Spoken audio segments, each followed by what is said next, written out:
Bude dobrá. Dobrá? Nechceli by ste okoštovať čokoládu moju?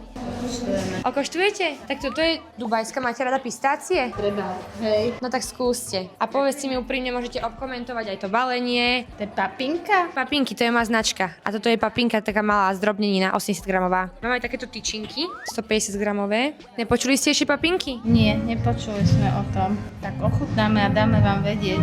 A neurobili by ste to takto predo mnou? To máte, tak to vyzerá. Je to zaujímavé. Keby napríklad vidíte tú čokoládu v obchode, tak by vás to zaujalo? Možno trošku farebnejší ten obal, alebo trošku možno iný štýl písma, aby vás to zaujalo. Nepáči sa vám moc moje písmo? Také klasické, že neviem, že či to upúta toho zákazníka. Tak uvidíme, či vás chuť presvedčí. Bude dobrá. Dobrá? Takže keby ste si ju kúpili, tak by naplnila vaše očakávanie, že boli by ste spokojná. Áno. A je pre vás aj cena priateľná 6,90.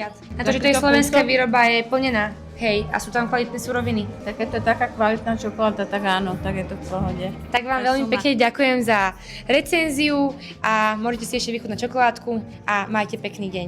Ďakujeme Dobre? krásne. Majte sa, pekný deň, dovidenia. No vidíte, ak vy budete sledovať papinky alebo ma niekde stretnete, tak mi môžete dať taste test alebo do mňa niečo dostať.